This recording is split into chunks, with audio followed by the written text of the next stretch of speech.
Dios los bendiga, hermanos, Dios los bendiga y los guarde. Es un gusto y un privilegio compartir nuevamente con ustedes por este canal La Palabra de Dios, por el canal de YouTube El Eco de Dios y por este medio, mi perfil de Facebook, La Palabra de Dios.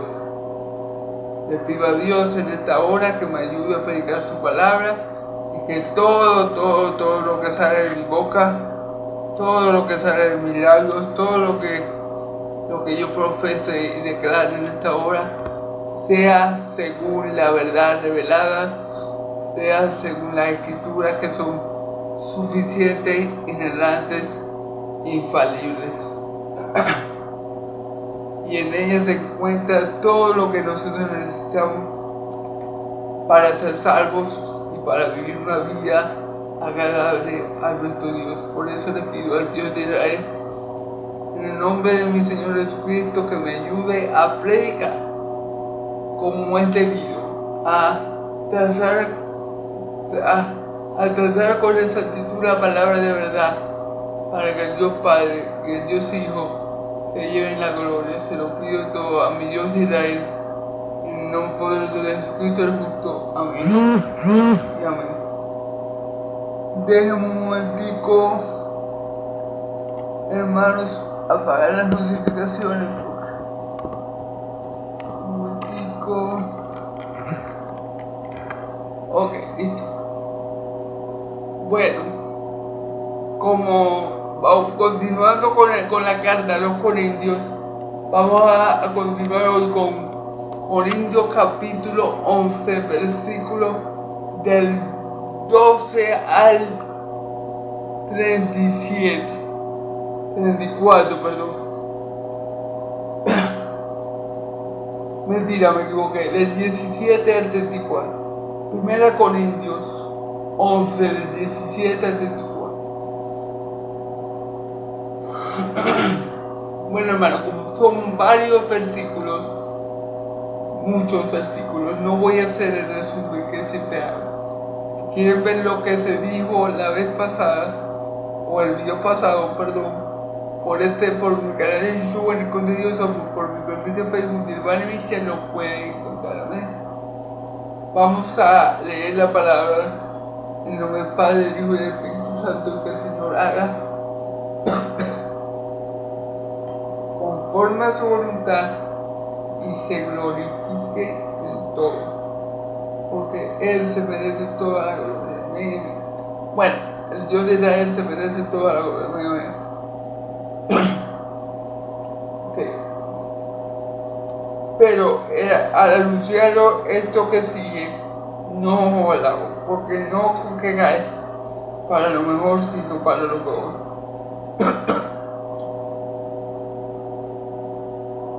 Pues en primer lugar, cuando os reunís como iglesia, oigo que hay entre vosotros divisiones, y en parte lo creo, porque es preciso que entre vosotros haya disensiones para que haya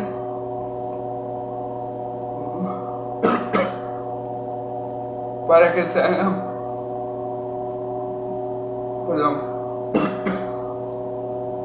para que se hagan manifiesto entre vosotros los que son aprobados. Cuando pues os reunís, esto no es comer la cena del Señor, porque comer cada uno se adelanta a tomar su copa de veneno, y uno tiene hambre y otro en servir. Pues que no tenéis casa en que comáis y bebáis, o menospreciáis la iglesia de Dios, y avergonzáis a los que no tienen nada. ¿Qué os diré? Os alabaré en esto, no los alabo.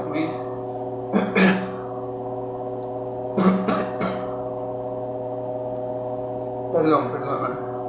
Como les dije, vamos a ir hasta el 24, pero vamos a poner primero esta porción de la palabra. Amén. Versículo 17. Pero el anunciaros esto que sigue no los alaba. ¿Por qué Pablo dice que en esto no los alaba? Porque en el principio del versículo 11, en el versículo dice: os alabo, hermano, porque en todo os acordáis de mí y retenéis las instrucciones tal como la gente gay.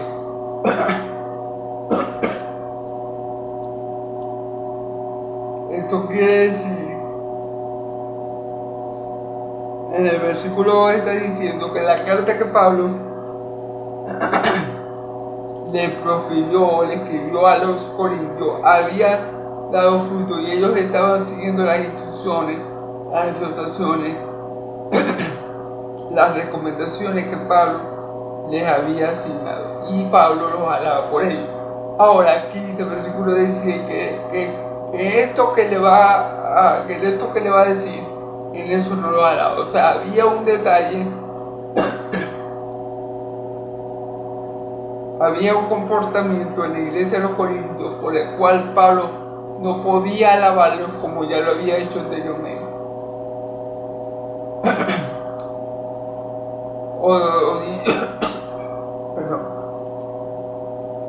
O dicho de otra manera, Pablo los alababa porque, como les digo, con la carta que Pablo les envió, ellos habían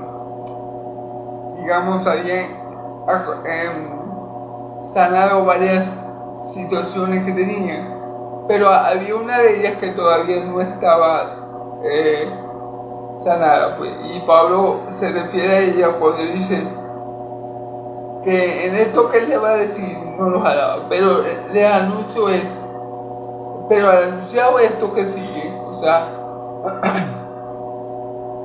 de esto de lo que yo les voy a hablar ahora, por esto yo no los alabo.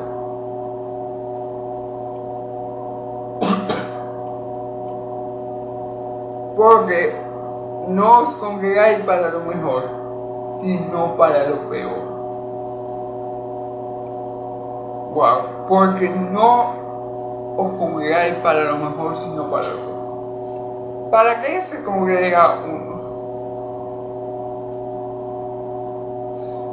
¿Para qué se congrega? Vamos a ponerlo de esta forma. El verdadero Hijo de Dios.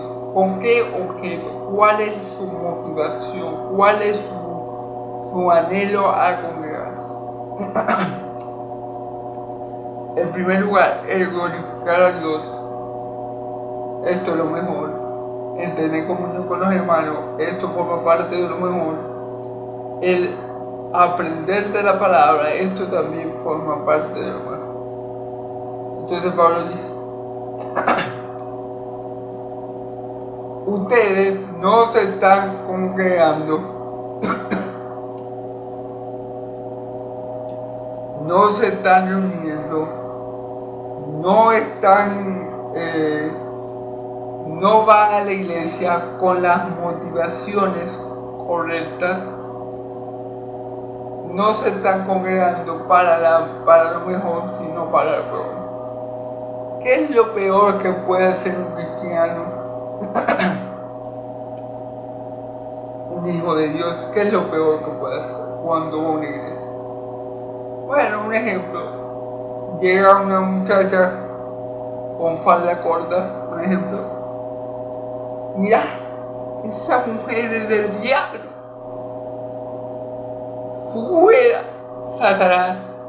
Un ejemplo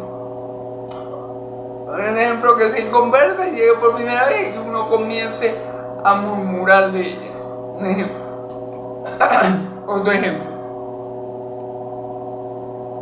Llega el hermanito fulanito. Cuando yo lo voy a llevar, le digo a otro hermano, mira, vos sabés que fulanito a mí no me queda muy bien. ¿Por qué ese fulanito si es necio, habla mucho y tal y cual?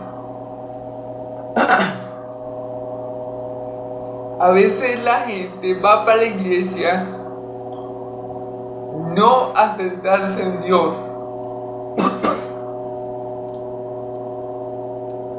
no a centrarse en lo que Dios tiene que decir, sino a murmurar, a criticar, a hablar mal de Dios.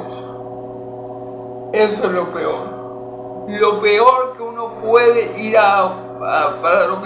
lo peor que uno puede hacer en una iglesia es ir a criticar, a crear divisiones, contiendas y pleitos. Lo mejor que uno hace cuando va a una iglesia es glorificar a Dios, tener comunión con su pueblo y aprender de Dios. Amén. Entonces, estos hermanos a los corintios, dice Pablo, yo no los puedo alabar de esto, aunque anteriormente los alabé por recibir mis correcciones y haber cambiado, o sea, estar haciendo las cosas mejor. Ahora, en esto sí no los puedo alabar como los pasados. Porque van para la iglesia, porque se congregan, porque tienen comunión, pero para lo peor. Amén.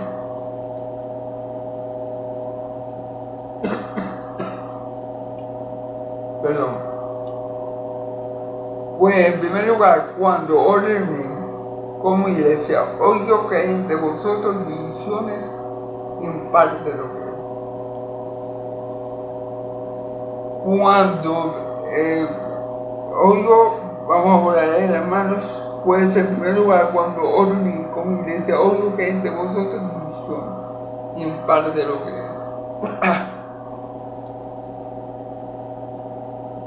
hay entre los hermanos de los corintios, habían división.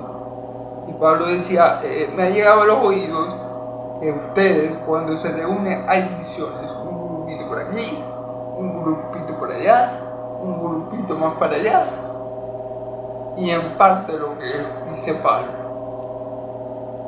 Mire, hermano,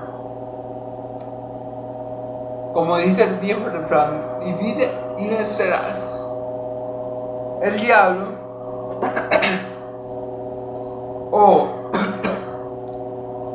el padre de mentiras, alias Satanás, eso es una estrategia que él tiene: divide y vencerá. Mi Señor Jesús conocía esa estrategia, ya que dice que un pueblo dividido entre sí mismo, que una nación dividida entre sí misma será asolada. Entonces, cuando hay división es sinónimo de debilidad. Y comunión es sinónimo de fortaleza. Claro. Claro, una buena comunión, ¿verdad? Entonces, en la comunión de la iglesia está la fortaleza de Dios.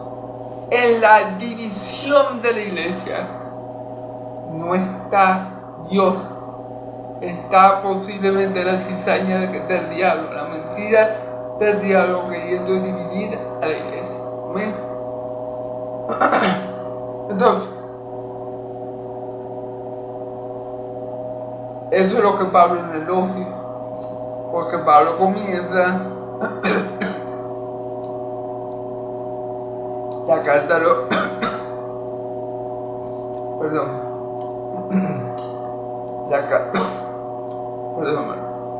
porque Pablo comienza precisamente la carta a los Corintios hablando sobre el problema que ellos tenían de división. Entonces, a ver, la iglesia de Cristo somos uno. Fuimos bautizados en mi bautismo. ¿Cuál fue el bautismo? La muerte de Cristo. En la muerte de Cristo fuimos bautizados. Se nos dio a beber de un mismo espíritu. ¿De cuál espíritu? El Espíritu Santo. Servimos a un mismo Señor. ¿Cuál Señor? Nuestro Señor y Salvador Jesucristo. Para la gloria del mismo Dios y Padre de todo, el Dios poderoso de Abraham, Isaac y Jacob. Amén.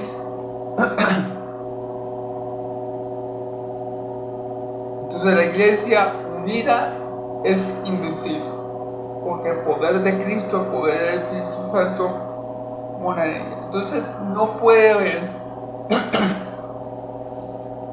dentro de una congregación este tipo de división. No, vamos a celebrar la cena del Señor, que es lo que vamos a hablar aquí. Entonces no, pero yo la voy a celebrar con fulanito, con perencero y con sultané, porque ellos sí me caen bien. Y llega otro, no, yo lo voy a celebrar la cena del Señor con Dilbani, porque me cae pesado, que es que sabe mucho de la Biblia. No, mejor yo la ceno con fulano, mengano y sultano. Llega otro, no, pero es que a mí me cae mal mengano o sultano, yo la voy a celebrar con Pedro igual, porque lo demás en la iglesia del Señor no puede haber ese tipo de división, ese tipo de grupitos, ese tipo de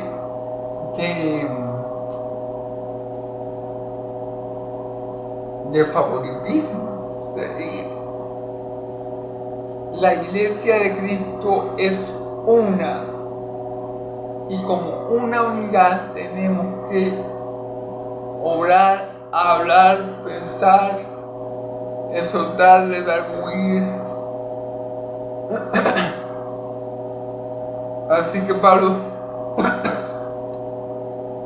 está hablando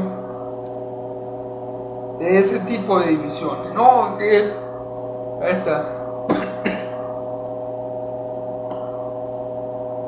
hoy es cena del Señor, no me voy a sentar a lo de fulano, mengano y sultano. ¿Qué pasó con Pedro? No, Pedro, ese pedito no lo aguanto, no. Se coma otro con Pedro. Pedro hace otro cumplito por allá y otro cumplito por allá. Y así está dividida toda la iglesia al momento de comer la cena del Señor. Y eso es lo que Pablo va a criticar. Y eso es lo que Pablo le elogia aquí en este pasaje. Porque es preciso que entre vosotros haya disensiones para que sea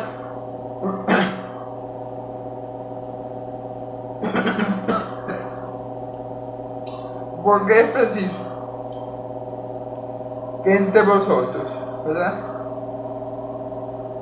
haya disensiones para que se hagan manifiesto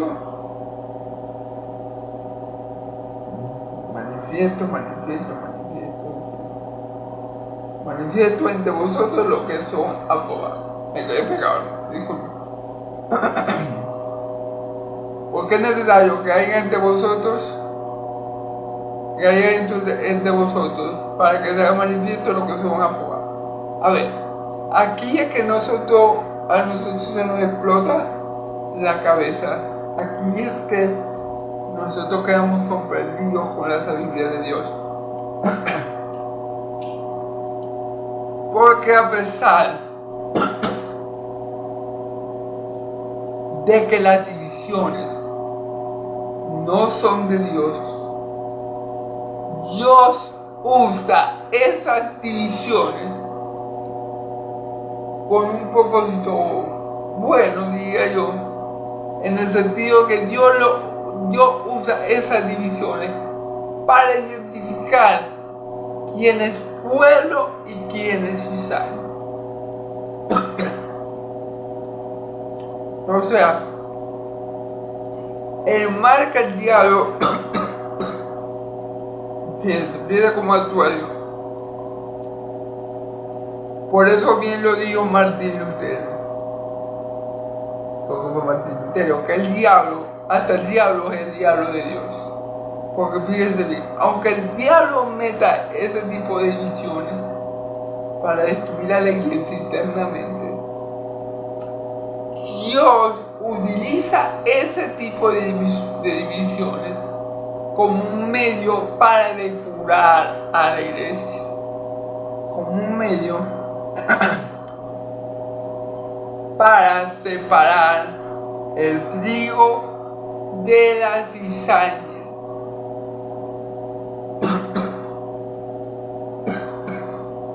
Perdón. Como un medio para que quede manifiesto también de alguna forma lo que hay en los corazones de cada quien, las motivaciones de los corazones de cada quien. Amén. Entonces, bueno, por eso le damos la gloria a Dios, porque aunque el diablo quiera meter su cizaña por medio de divisiones, Dios usa ese tipo de cosas para depurar y limpiar a su iglesia. Entonces le damos gloria a Dios por tornar algo malo para hacernos un bien. Amén.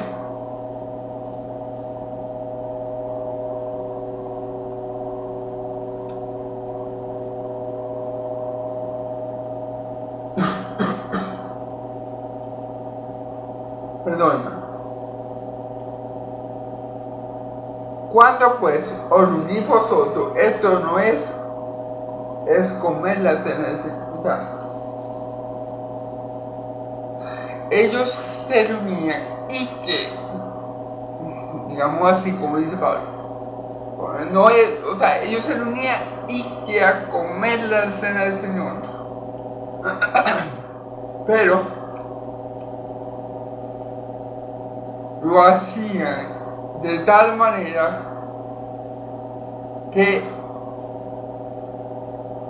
al verlos se notaba que su propósito no era celebrar la cena del Señor, que venían con otras intenciones, que venían con otros propósitos, que no venían a cumplir con el mandato del Señor, a gozarse porque estaban en la mesa con el Señor, sino que venían ciertamente con otro objetivo. O sea, ellos aparentaban, o sea, aparentemente estaban celebrando la cena del Señor, pero lo que se estaba allí no era algo espiritual, no era algo divino, no era algo que viniera de parte de Dios. ¿Por qué? Porque había chismes, murmuraciones, divisiones y esas cosas. O sea, ellos venían, sí, vamos, es el primer domingo del mes, vamos a celebrar la cena del Señor y wow, de mucha bendición, ¿verdad? Pero cuando llegaba el día, entonces el espíritu que se movía allí no era un espíritu cristiano. O sea, ellos no se comportaban como era digno de la ocasión, como es digno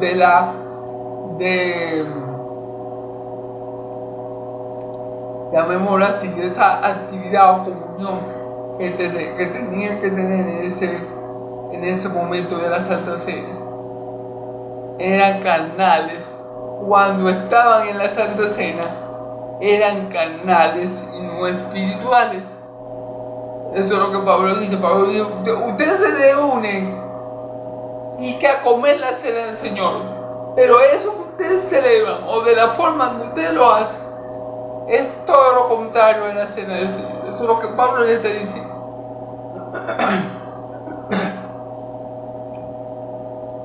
Pablo dice, ustedes creen que están celebrando la cena del Señor, pero eso es todo menos la cena del Señor.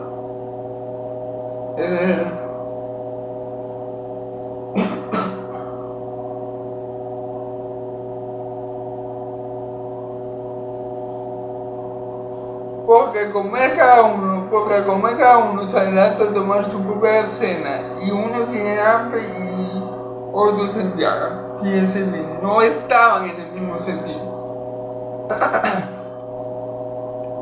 No estaban en el mismo sentido.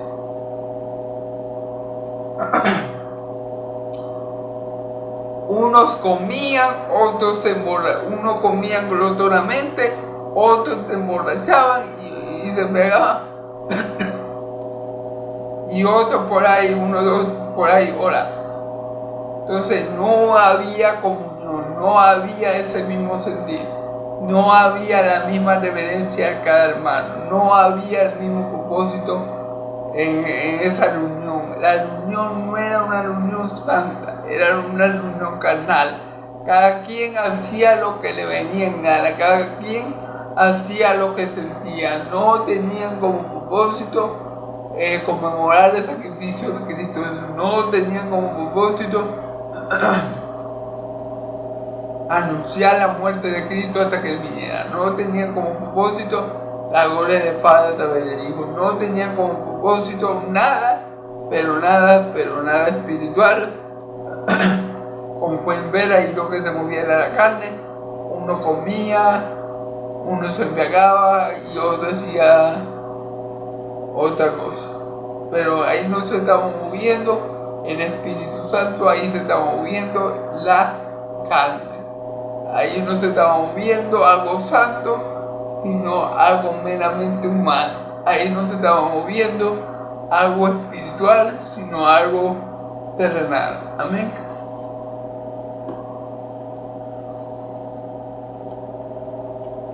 Es como que yo vaya a la iglesia, por ejemplo, como que alguien vaya a la iglesia y los demás todos orando, y haya alguien que se ponga, no sé, a ver un WhatsApp o a jugar un videojuego. No está en comunión con los demás.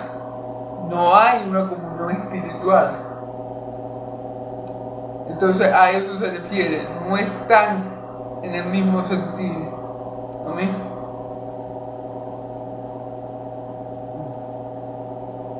Pues que si no tenéis casa, que coméis y bebáis, o menos de la iglesia de Dios. Claro, si el Pablo le dice, si quieren comer y beber, si quieren comer hasta hartarse y beber hasta embriagarse, bueno, vayan para su casa. Allá tienen su casa, vayan y coman lo que quieran hasta que revienten y beban lo que quieran hasta que se emborrachen. Pero la iglesia de Dios se respeta. Pero la iglesia de Dios es para tener comunión con los santos, con los unos con los otros. Pero la iglesia de Dios es para tener comunión con el Padre, con el Hijo. Pero la iglesia de Dios es para ser ministrada por el Espíritu Santo, no para que ustedes hagan lo que deben hacer. Si ustedes quieren comer hasta hartarse y beber hasta emborracharse, Pablo dice, vayan para tu casa y cada uno bebe y coma. Pero si vienen a la iglesia a celebrar la cena del Señor, tienen que hacerlo espiritualmente. Tienen que hacer las cosas en orden y decentemente.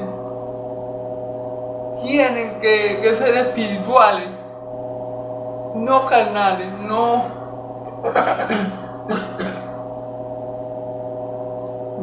tener divisiones, no jalar a cada uno para su lado y hacerle a cada uno lo que le venga en gana. Si quieren hacer eso, bueno, mejor quédense en su casa, porque la iglesia del Señor es un solo espíritu.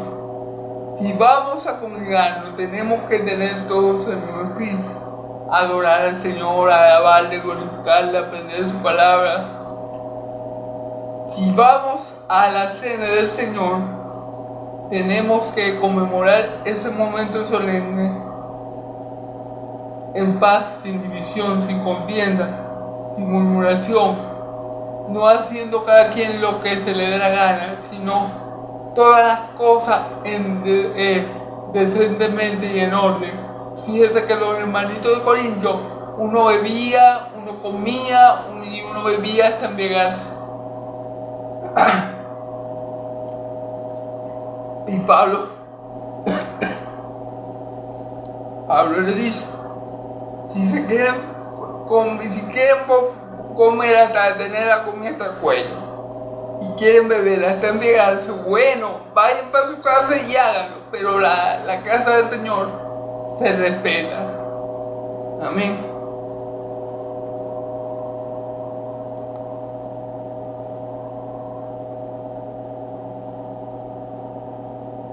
Y avergonzar a los que no tienen nada. Que os diré, os alabaré en esto, no lo alabo. Y de paso, aparentemente también cada uno llevaba su propia comida y su propia bebida, Entonces había hermanitos de más bajos recursos que no llevaban nada. Entonces los otros que sí tenían, en vez de proveerle o decirle, no, Dilbani, como no tenéis, venía a compartir la cena del Señor con nosotros. No, se burlaban de Dilbani. Mira, no tiene ni para comer la cena del Señor. O sea, como que le dice a los corintios, cada uno lleva su propio pan, su propio vino. No se ponían de acuerdo en el tiempo, sino que uno comenzaba a comer y otro comenzaba a beber. Y el que no tenía, estaba en situación, en una situación económica más difícil, entonces se quedaba mirando para San Felipe, como decimos aquí, porque no había ningún hermanito con amor del Señor que dijera, Dilbani, no tenéis, bueno, venía a unirte con nosotros y compartir la cena del Señor. Entonces, eso Pablo dice que eso es una vergüenza. Pablo dice que este comportamiento es vergonzoso. Dice Pablo, os avergonzáis unos a otros, porque cuando el otro no tiene, fíjense, vamos a ver, y avergonzáis a los otros que no tienen nada. Y avergonzáis a los otros que no tienen nada. En vez de decirle, hermanito, venga para acá, siéntese con nosotros, tome pan, tome vino, vamos a orar por los alimentos y a comer todo el mundo. No, cada quien hacía lo que le daba la gana. Uno bebía, otro comía, porque le daba la gana. Y el hermanito que no tenía, para comprar los elementos, el pan y el vino, se quedaba mirando para San Felipe y no había nadie que le dijera, bueno, pero Dilbani, acércate para acá para que comamos y compartamos los santos cenas. Cada uno veía por lo suyo y hacía todo en la carne. Amén.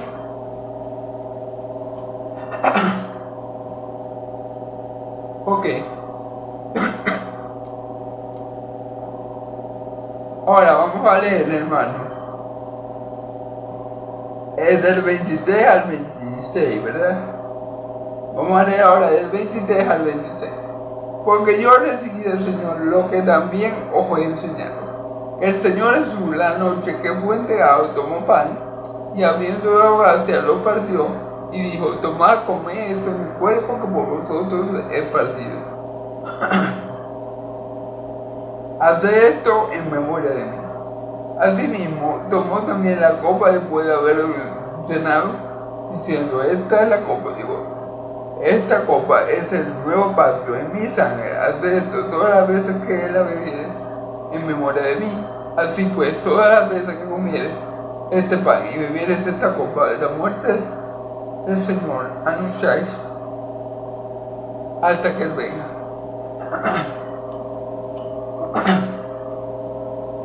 Ahora Pablo aquí, perdón,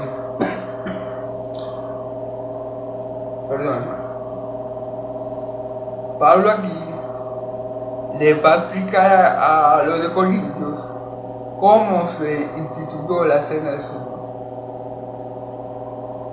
y qué significa la cena del Señor, qué significa y para qué se celebra. ¿Y por qué se celebra? Bueno, comenzamos. Porque yo recibí del Señor lo que también voy a enseñar. Pablo le está diciendo, yo fui instruido por el Señor para hacer esto que vamos a para hacer esto que yo les voy a enseñar a ustedes.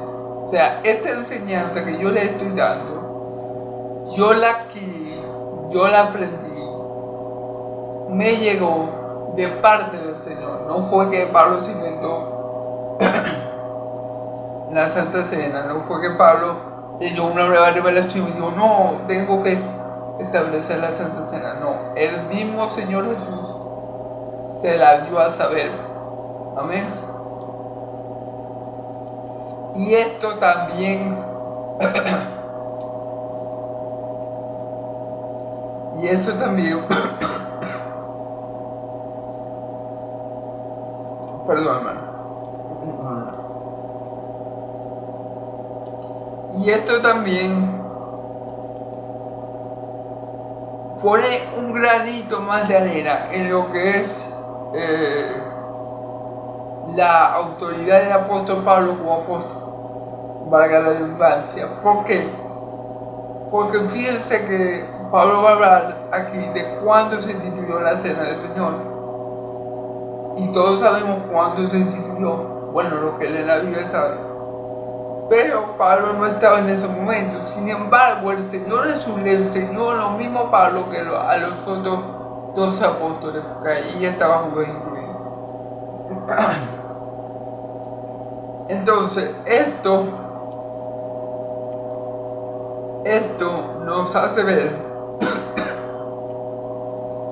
que el Señor Jesús ve igual a Pablo que a los otros 11 apóstoles. Esto nos hace ver, esto le sumaría al currículum, digamos así, al currículum de apóstol de Pablo. ¿Se acuerdan que en el capítulo pasado, en el antepasado, vimos que los hermanitos de los Corintios estaban diciendo que Pablo no era un verdadero apóstol, o lo estaban dando a entender? Y Pablo le dice que Pablo defiende su apostolado. Bueno, esto que el Señor Jesús le haya enseñado, personalmente tal vez, a Pablo,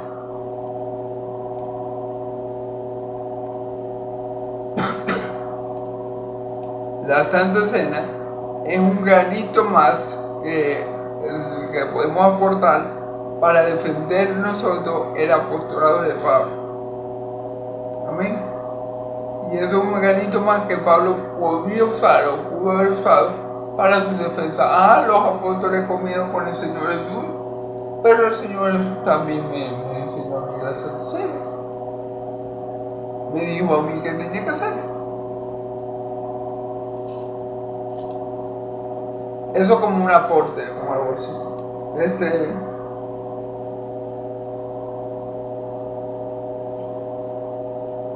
Que el Señor Jesús, la noche que fue entregado, tomó pan. Que fue esa noche, la noche que tuvo la Santa Cena o la última cena con sus 12 discípulos. Digo 12 porque ahí todavía estaba incluido Judas, aunque yo creo que Judas no comió el pan, o sí comió, bueno, indistintamente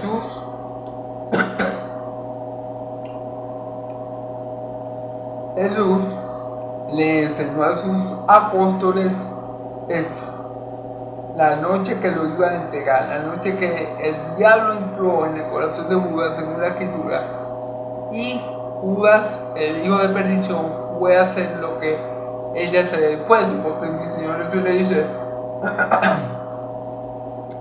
lo que has de hacer, hazlo rápido. Judas ya se había decidido en su corazón entregar a él. Y el diablo, bueno,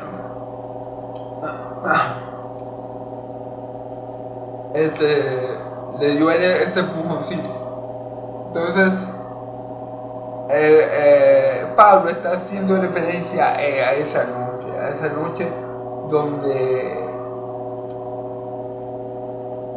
donde se comenzó a dar los sucesos uno tras otro que por la voluntad de Dios llevaron a Cristo Jesús a la cruz para la salvación tuya y mía.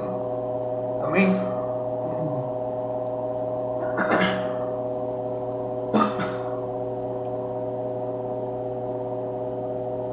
Okay. Y Pablo comienza a decir lo que Jesús hizo. Fíjense bien, tanto es así que Pablo fue, como él mismo lo dice, enseñado por Jesús, que aunque él no estaba presente en ese momento, Pablo lo dice con exactitud, lo que hizo mi Señor Jesús,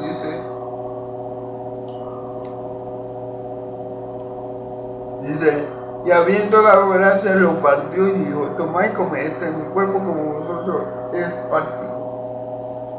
Pablo dice, como si hubiera estado presente, Pablo dice, no, el Señor hizo esto, agarró el pan, lo partió y dijo, tomad y comed, este es mi cuerpo como vosotros fue partido. Pero Pablo no estaba presente allí, ¿verdad? Entonces, el mismo Señor Jesús se lo dijo, se lo comentó, se lo anunció, se lo enseñó. A ver, aquí podemos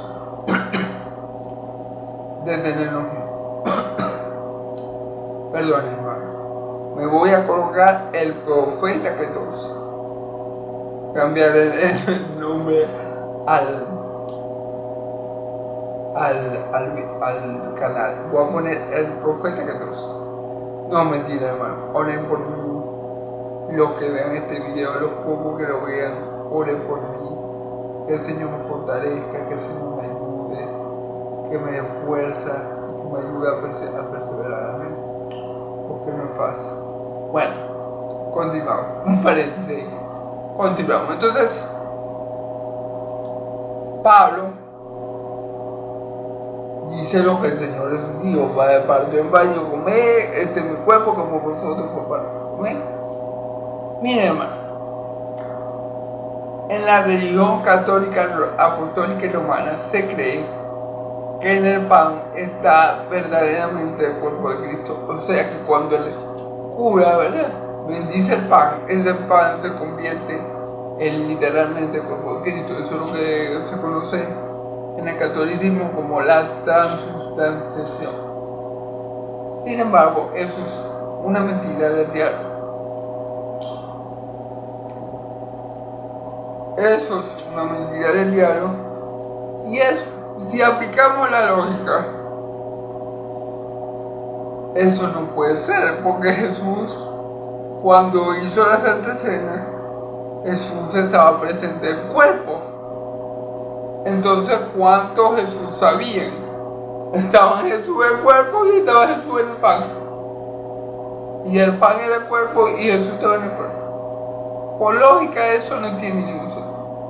Si aplicamos lógica humana, eso no tiene ningún sentido. Ahora, no puede ser si aplicamos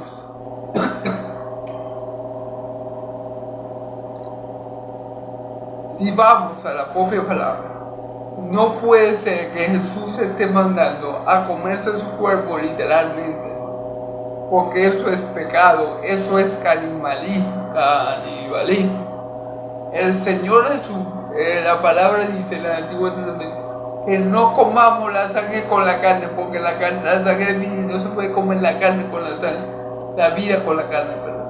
Entonces, mi Señor Jesús no pecó, y Él no iba a enseñar a sus apóstoles a pecar. Entonces, eso de que uno se come a Jesús cada vez que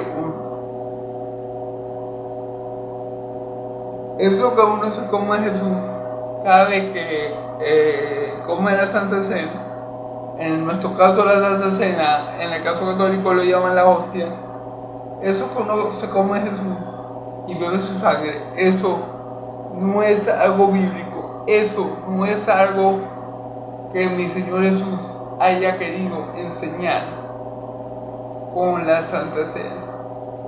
El cuerpo es el pan, porque cuando tú crees en Cristo, cuando tú tienes fe en ese sacrificio, ese cuerpo que fue molido, ¿verdad?, en ese sacrificio, por primera vez tú comes comida espiritual. Es decir, Jesús es el pan.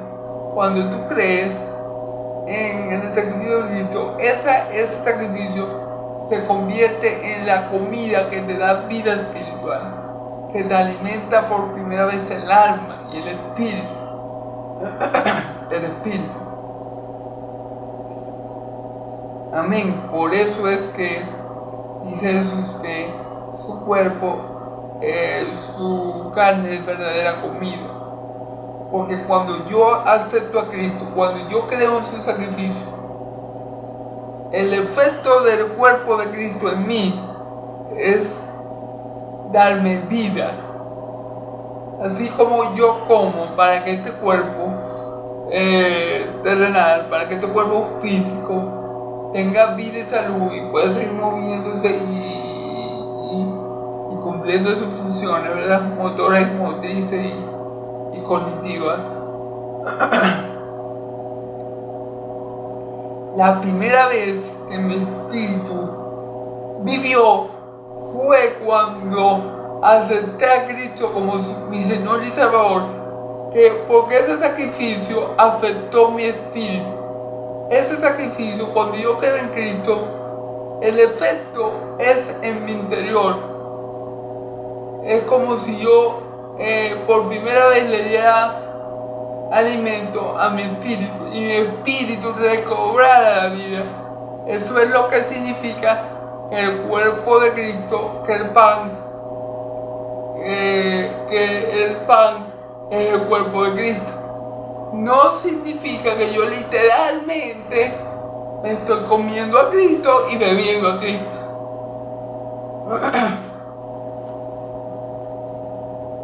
Amén.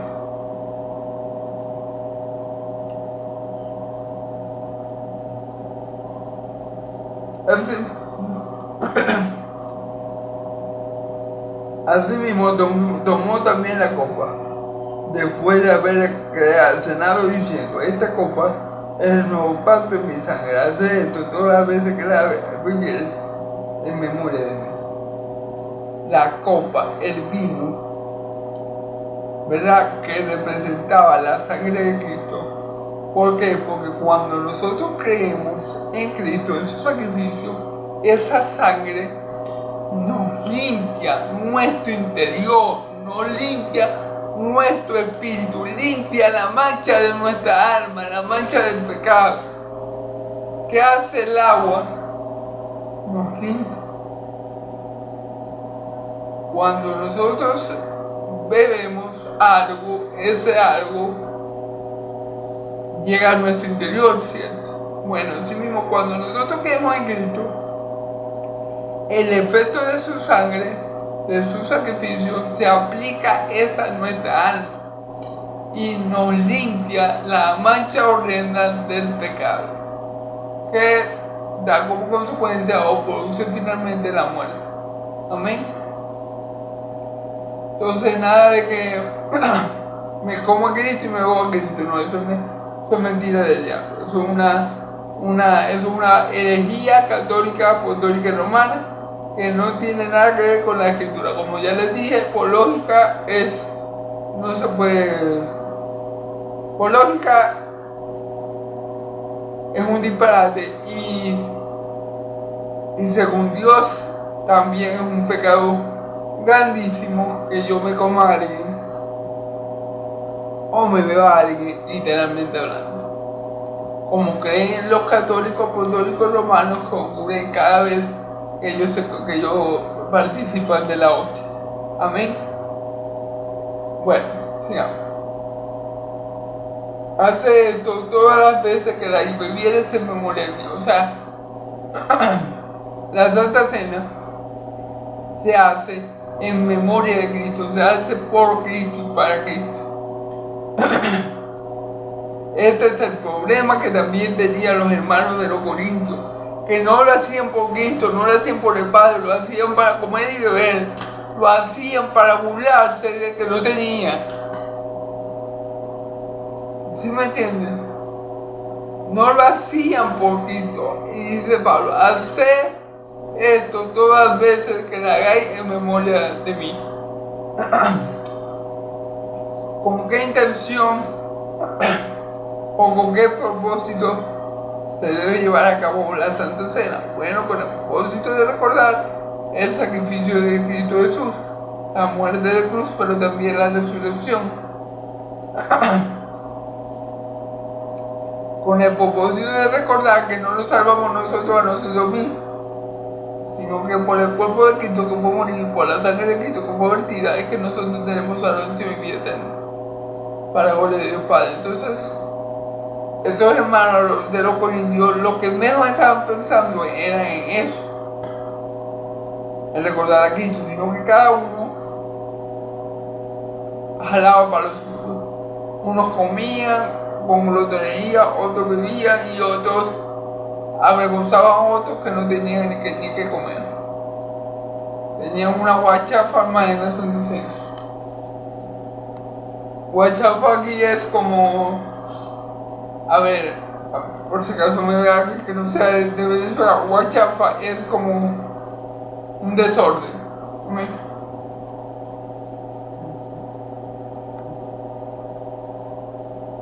Así pues, todas las veces que comiera este pan y bebiera esta copa, la muerte de Cristo, del Señor, anunciáis hasta que Él venga.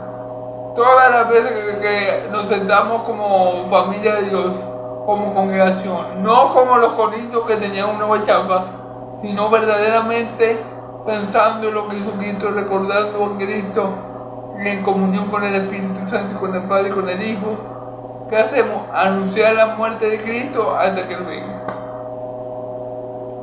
Recordamos los padecimientos del Cordero de Dios en la cruz de Calvario.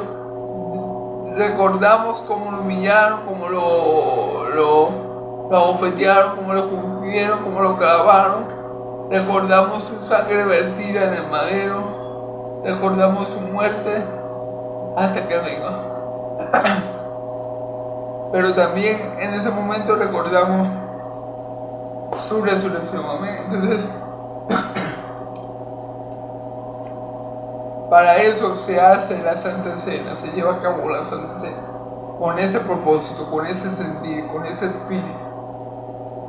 No para hacer grupitos y burlarse de los demás, no para hacer grupitos y hablar más del uno del otro, no para embriagarme, no para hartarme de pan.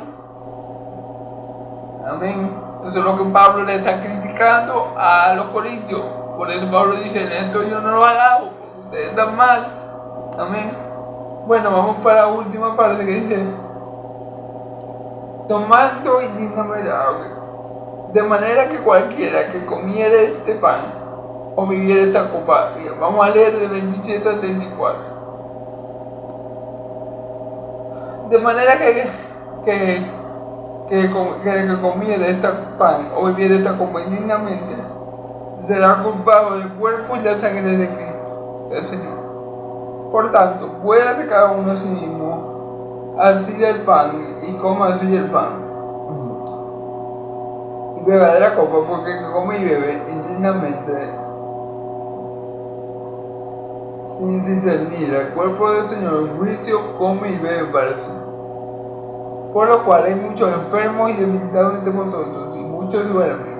Así pues, no examinemos a nosotros mismos, no juzguemos. Si nos examináramos a nosotros mismos, no seríamos juzgados. Mas siendo juzgados, somos castigados por el Señor, pero no para que no seamos condenados con el mundo. Así que, hermanos míos, cuando os reunáis a comer, esperaos unos a otros, si alguno tuviera hambre, coman sus cosas, para que no os para juicio. Las demás cosas las pondré en orden cuando yo fuera. Bueno. De manera que, vamos a ver el versículo 26, de manera que cualquiera que comiera este pan o bebiera esta copa del Señor indignamente, ok, hay una manera indigna de beber de comer la copa, de beber la copa y de comer el pan. ¿Cuál es esa manera indigna? Hacerlo como a mí me da la gana. Yo agarro, no espero que mis hermanos coman y beban, sino que yo agarro y empiezo a comer. Y empiezo a beber como un loco, sin discernir, sin pensar,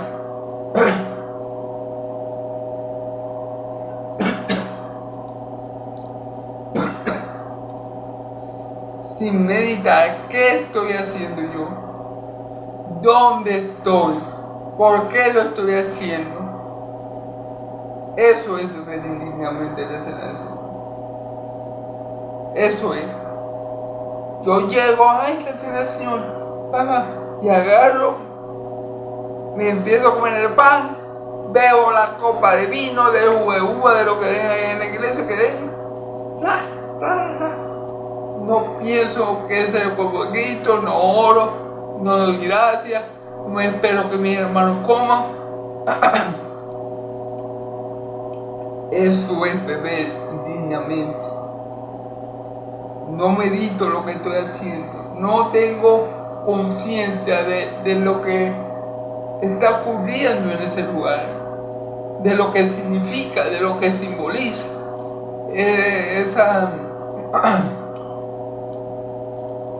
eso que está pasando ahí.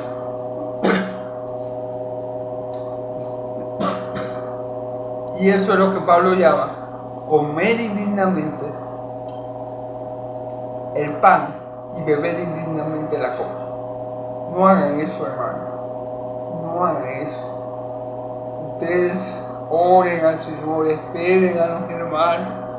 Si un hermano no tiene cómo comer, cómo celebrar la cena, bueno, hermanito, si quiere con nosotros aquí, le damos tenga, hermanito, para que la celebremos todos juntos. Amén. Y siempre tengan presente lo que significa cada uno de los elementos. ¿Qué tuvo que ocurrir para que esos elementos, para que eso ocurriera? Tengan presente la vida de Cristo y su muerte. Amén. Para que no caigamos en ese pecado de comer indignamente la cena del Señor. Que dicho de paso, como todo pecado tiene sus consecuencias. Ok.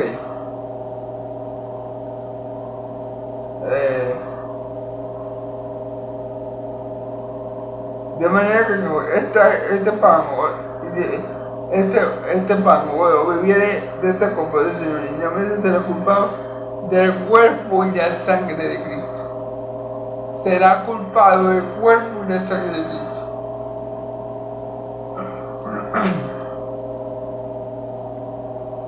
Es decir, el que la coma indignamente y la bebe indignamente va a ser culpado del cuerpo y la sangre de Cristo. ¿Qué quiere decir? Que es como si nosotros mismos hubiéramos matado a Cristo. Algo así, entiendo yo que quiere decir que quiere dar a entender el apóstol Pablo. Seríamos culpados del cuerpo y la sangre de Cristo. Amén. Entonces vamos a seguir, hermano, porque esto viene. Por tanto, pues cada uno de sí mismo y coma así del pan y beba de la copa. Tomemos conciencia al momento de comer la cena del Señor. Si tenemos algún pecado en el que estemos cayendo, pidámosle al Señor perdón en ese momento. Que nos limpie con su sangre preciosa. Si tenemos algún problema con el hermano, X, Y, Z problema, vamos antes de llegar a la cena del Señor, antes le pedimos perdón al hermano, disculpe, me ofendí, me dejé llevar por la carne, se me fue la luz, no sé, pues, perdóneme, hermano, y vaya y tenga conciencia de lo que ese acto que está llevando a cabo significa. No se ponga a comer a lo loco ahí sin discernir el cuerpo de Cristo. Amén.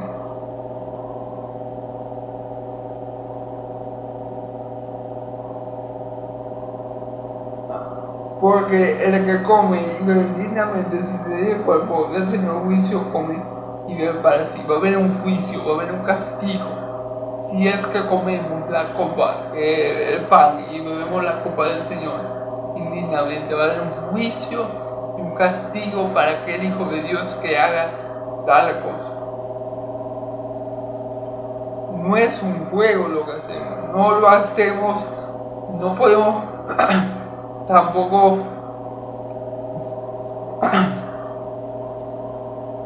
estar en la Santa Cena por estar. No es un juego comer la Cena del Señor. Es algo serio, es algo solemne. Es algo que si lo hacemos mal, el Señor lo toma como un pecado diario grave, porque nos hace culpables del cuerpo y la sangre de Cristo. Entonces es un pecado, yo diría, grave, el tomar la cena del Señor y beber la cena del Señor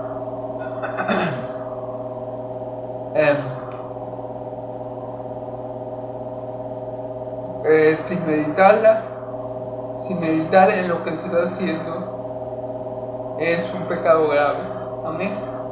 Sin embargo, vamos a ver las consecuencias de este pecado y vamos a ver ahí la misericordia de Dios también. Amén. Vamos a ver. Por lo cual, hay muchos enfermos y debilitados entre vosotros y muchos buenos. Hay muchos enfermos, muchos se enfermaron en la iglesia de los Corintios por comer el cuerpo de Cristo y beber su sangre, por participar en la cena del Señor, en esa ceremonia solemne, vamos a llamar así, indignamente. Como participaron indignamente, tuvieron las consecuencias de su pecado. ¿Cuáles fueron las consecuencias? Bueno, algunos estaban debilitados, otros estaban enfermos. Debilitados, no ven. Enfermos, debilitados, enfermos y debilitados entre vosotros, y algunos menos.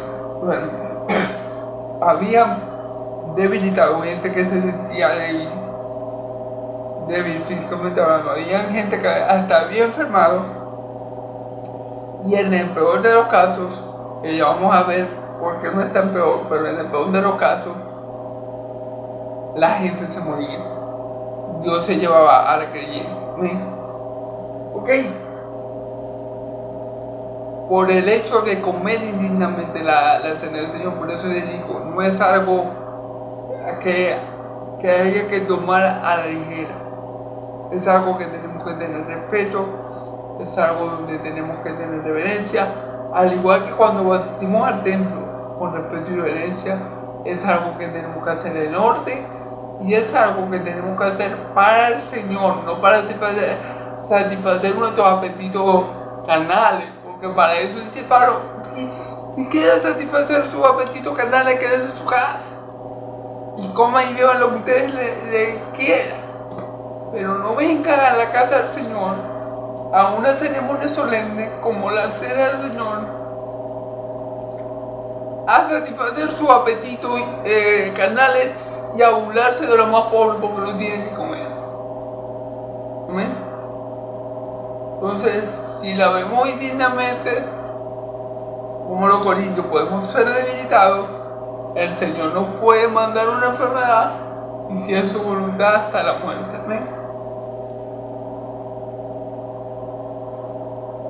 Por lo cual, si pues no examinásemos a nosotros mismos, no seríamos juzgados.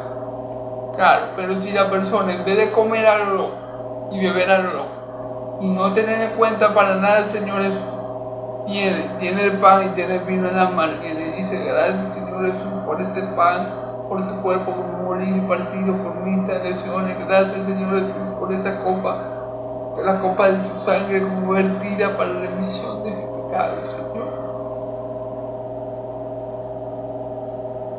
Perdóname si tengo algún pecado, Señor, algún pecado oculto, límpiame con tu sangre preciosa. Si nosotros nos examinamos a nosotros mismos, no vamos a ser juzgados, sino que vamos a estar en comunión con Dios y con todos nuestros hermanos. Amén.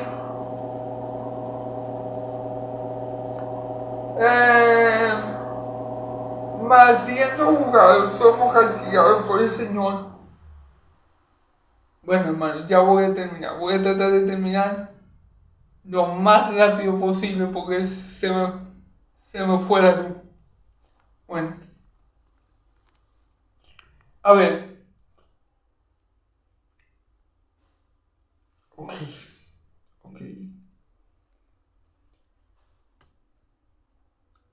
Mas siendo juzgados somos castigados por el Señor para que no seamos condenados con el mundo.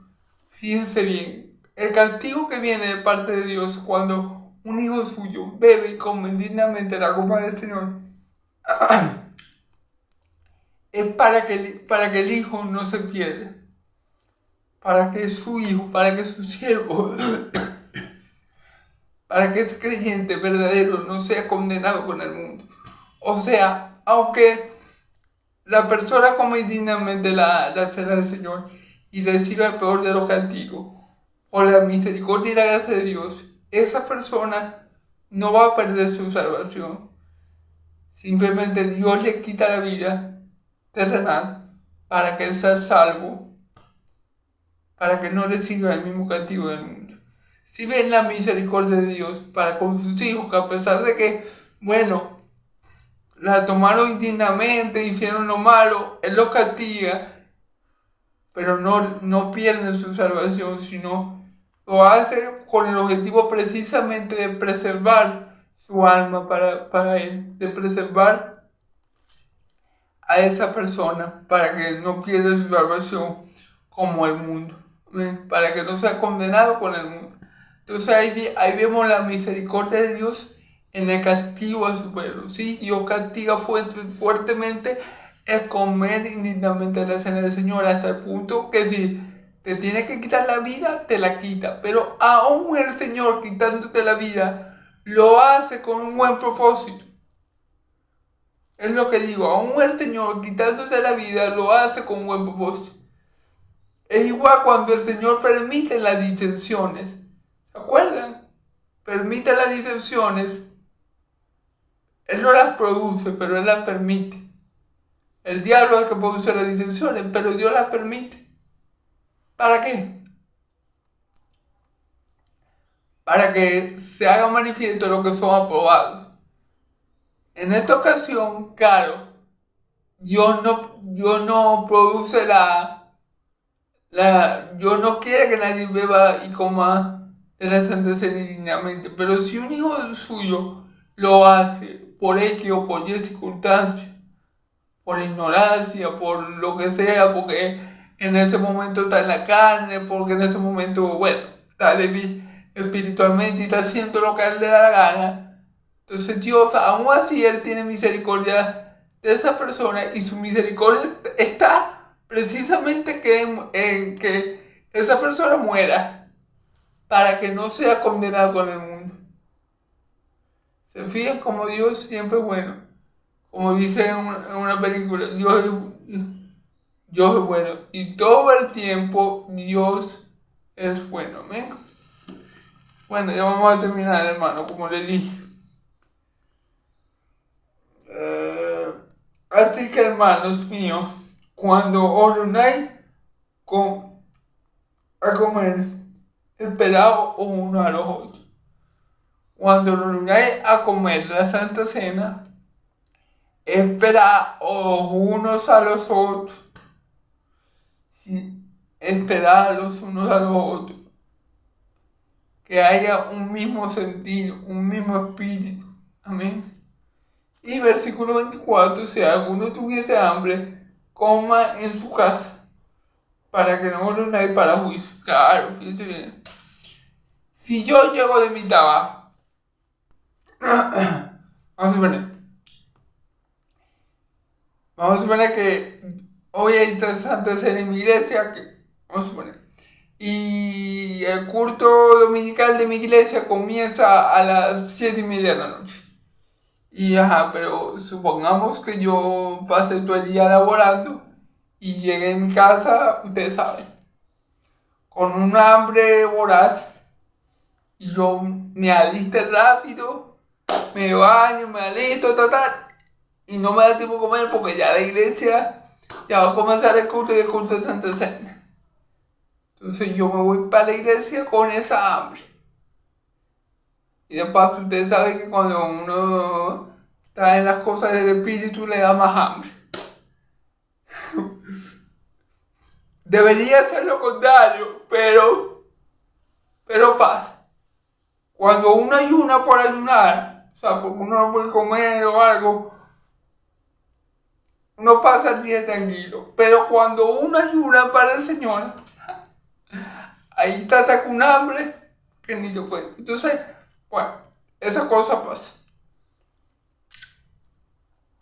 Ahora, si yo vengo de mi trabajo así y yo no puedo aguantar, lo mejor es que yo coma en mi casa y después vaya al culto. No vaya a ser que por esa hambre voraz que tenga, cuando a mí me den los elementos, comienza a comer como un loco y a beber como un loco. Y no lo hagamos todo dignamente y decentemente como para el Señor. Amén. Y eso que va a crear juicio sobre mi vida. Entonces Pablo dice, antes de hacer ese disparate, antes de hacer eso que no es de Dios, que es algo carnal, que es algo terrenal, mejor quédense en su casa, coman tranquilo, vayan a la iglesia y tomen el pan y beban del vino, pero no se vayan a ir a la iglesia a comer y a beber de su cuenta como si ustedes fueran, como si la iglesia no fuera un grupo de personas, sino que ustedes solo sino que ustedes se mandan solos. No hagan eso porque van a recibir juicio. No hagan eso porque eso es carnal, terrenal. No hagan eso porque eso no honra al Padre, ni al Hijo, ni al Espíritu Santo. No hagan eso porque eso no es movido y guiado por el Espíritu Santo. ¿Ven? Eso es movido y guiado por la carne.